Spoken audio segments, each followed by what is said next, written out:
Москва дүйнөлүк шаарлардын катарына кирет. Бул шаарда айылдан келген дегиле жумуш издеп келгендердин баары эле өзү каалаган жумушка орношу оңойчулукка турбайт.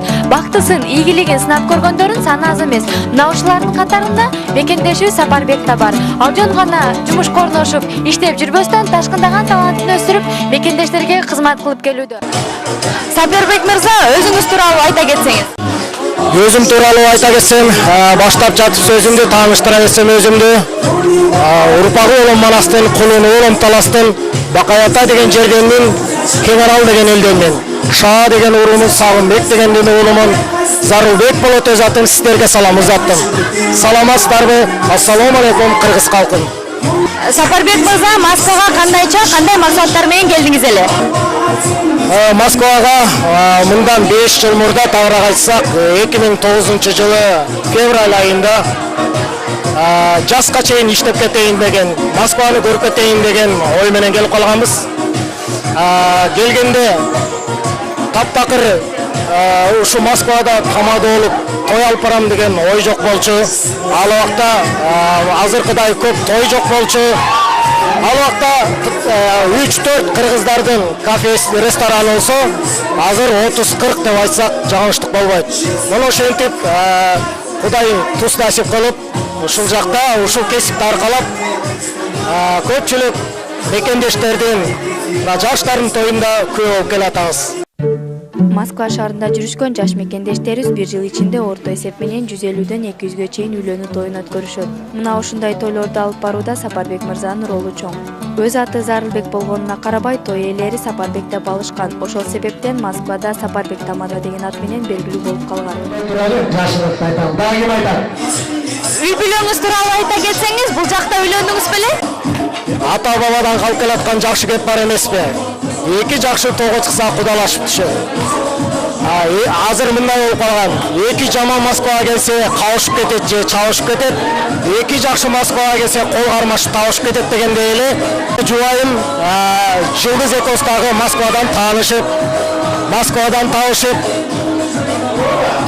тагыраак айтканда мындан 2 жыл мурда 11 ай 2011 жылы Москванын Чак ортосунда жайгашкан Гранат ресторанында бакыт тоюбузду өткөргөнбүз.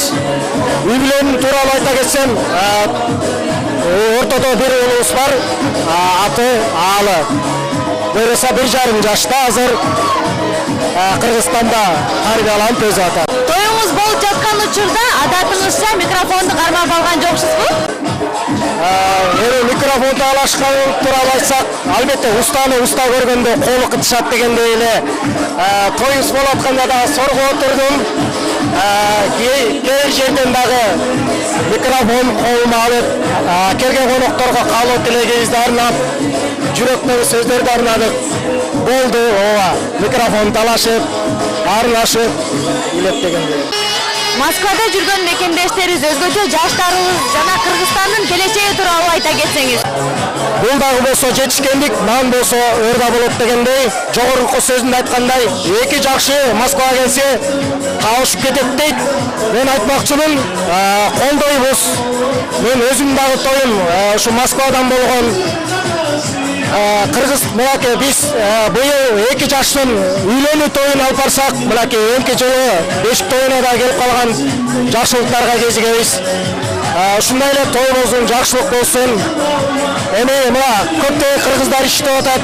Жаштарга айтарым, бул жака келип башка динге да өтүп аткандар бар. Мен аларга айтмакчымын, урматтуу жаштар, алыс мына орус чергесинде жүрөбүз. Орусча айтканда мир бололу, кыргызча айтканда бир бололу, өне тилибизди сактайлы, динибизди сатпайлы, бири-бирибизди колдойлу, бири-бирибизди коргойлу, бир муштумдай түйүлүп ынтымакта болойлу. Жигитке жетимиш ыраздык кылат демекчи Сапарбек мырза тамадалык менен гана электенбестен Москва шаарындагы коопсуздук компанияларынын биринде күзөтчүлүк кызматын да аткарат. Кыргызстанды сагынган чыгарсыз. Кыргызстанды аябай сагындык. Мына барып келгениме 1,5 жылдын жүзү болуп баратат.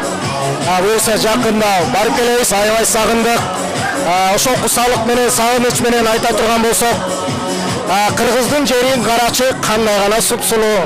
Тоолорунда карагат, күнчүлүк жол арасы күнүгө келсең аралап.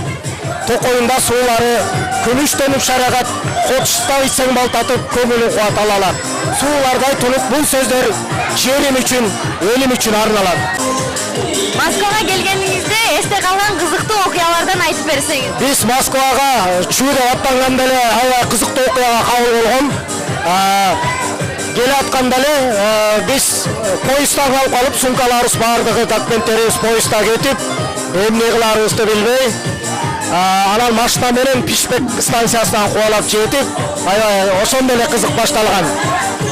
Келип Москвада жүргөндө кызыктуу окуя болсо, эсте калган.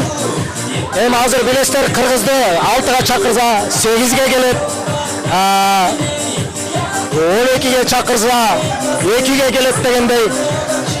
2010-жылы эртең мененки 11-де той болот деп чакырды. Азыркы Кыргызстан соода үйү 4-Күлчатай кафесинде.